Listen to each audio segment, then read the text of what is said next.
Hello everyone, welcome to my another mini blog. তো আজকে হচ্ছে আমার বোনের বার্থডে। তো এটা হচ্ছে রাত 12টা সেলিব্রেশন। ওখানে কেক কেটে ছোট করে একটা সেলিব্রেশন করা হচ্ছিল ওর জন্য। তো তারপরে কেক কেটে আমরা সবাই মিলে কেক মাখামাখি করছিলাম, সেগুলিরই ক্লিপ আমি একটু ছোট ছোট করে নিয়েছি। আর এখানে দেখো আমার অবস্থা প্রচণ্ডই খারাপ, কারণ আমি ঘরে নর্মালি বসেছিলাম।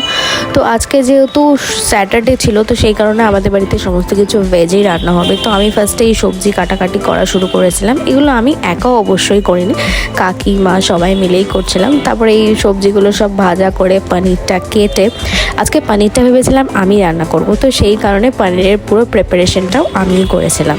তো এই যে আমার পনির কাটাও হয়ে গেছে, আর সবজিগুলো কেটে আমি ফ্রাইড রাইসের জন্য রেডি করে নিয়েছি। আর এক সাইডে হচ্ছিল পায়েস, সেটারও ক্লিপ নিলাম। তারপর আমি একটু হালকা রেডি হয়ে বেরিয়ে পড়েছিলাম কেক আর আইসক্রিম এটা আনার জন্য। তারপরে কেক আইসক্রিম নিয়ে আমি বাড়ি এসে আবার আমার পনিরটা রান্না করতে স্টার্ট করলাম। এটা আমি অ্যাকচুয়ালি বানিয়েছিলাম শাহি পনির। তো কেমন হয়েছে দেখতে আমাকে অবশ্যই তোমরা জানিও।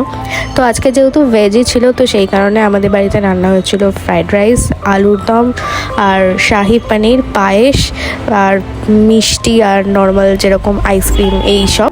তো তারপরে বার্থডে সেলিব্রেশনের কেক কাটা হলো। কেক কাটার সময় ওর দু একটা বন্ধুকেও ডাকা হয়েছিল, এমনি ছোট করে একটা বার্থডে সেলিব্রেশনের মতোই। এই যে এখানে ও আমাকে কেক খাইয়ে দিচ্ছিল আর আমিও ওকে কেক খাইয়ে দিচ্ছিলাম। তারপর আমি কেকটাকে ভালো করে পিস পিস করে কেটে সবাইকে দিচ্ছিলাম। আর তারপর আমি প্রচণ্ড টায়ার্ড হয়ে গেছিলাম, তো শুয়ে পড়েছিলাম। তো রাতে উঠে আমি ডিনারটা করে নিয়েছিলাম, আর ভিডিওটা শেষ করতেও পারিনি, শরীরটা এতটাই খারাপ ছিল। তো সকালে উঠে দেখছি যে খুব সুন্দর বৃষ্টি হচ্ছে আর বেশ ভালো লাগছিল ওয়েদারটাও। তো ব্লগটা কেমন লাগলো আমাকে অবশ্যই জানিও, আর আমার চ্যানেলটা সাবস্ক্রাইব করতে একদম ভুলো না। চলো বাই।